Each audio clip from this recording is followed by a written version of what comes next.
everyone, this is Janae Sargent with Prevent Connect.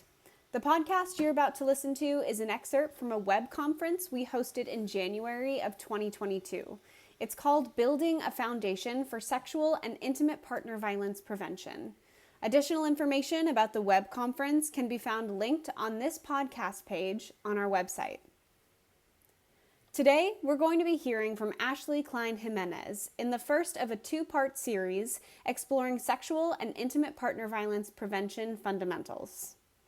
Talk about now is what we call the moving upstream story. Like, how do we get to prevention? Why are we thinking about prevention? What does it mean? And so to illustrate this, there's this old public health story that many of you are probably familiar with. It seems that everyone tells it just a little bit differently, but it's a story that we often use to talk about the way we should be thinking about preventing sexual and domestic violence. And it's often called the moving upstream story, but the story goes like this. Let me try to make my dog stop barking at me. Okay, here we go. So one day a person is fishing by the river and they see someone being swept downstream. And this fisher jumps in to save the drowning person, and they successfully drag them back to safety on the riverbank. Okay, so they save this person, they're on the riverbank, they're so grateful that they were able to save this person. But not even a minute later, here comes another person floating down the river, also drowning and calling out for help. And so the fisher goes back into the water and they save this person too. But this time, before they can even sit down and catch their breath, here comes another person, and then three more people, and on and on and on. The fisher is just completely exhausted, completely out of breath, cannot possibly go on like this.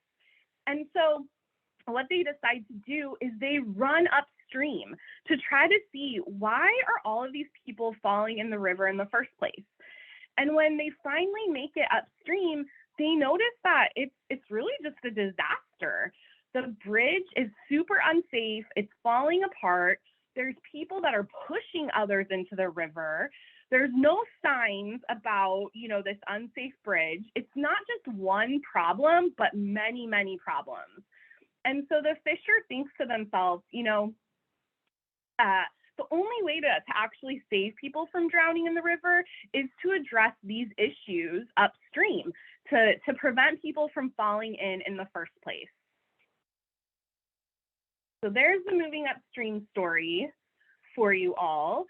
And I can tell you that when I first started learning about prevention, the story really helped me understand that while it's so incredibly important to save the drowning people, over the long term, it's not sustainable.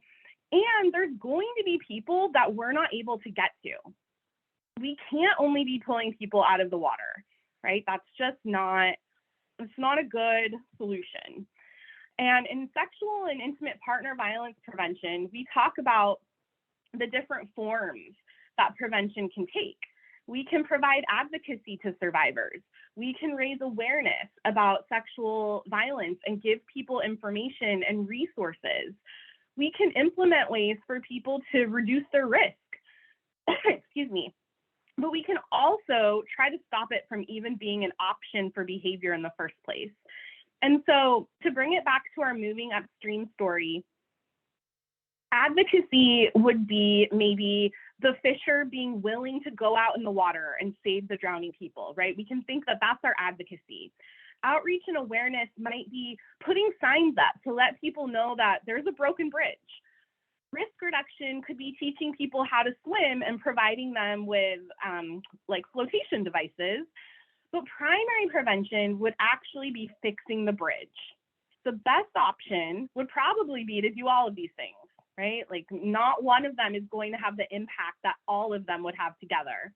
But fixing the bridge would likely have the biggest impact. And it would also take the most time. And in violence prevention, that's true too.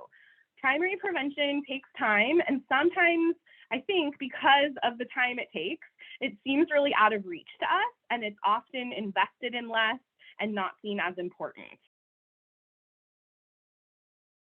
Thanks for listening. Part 2 is available now wherever you listen to podcasts and also linked to our website at preventconnect.org.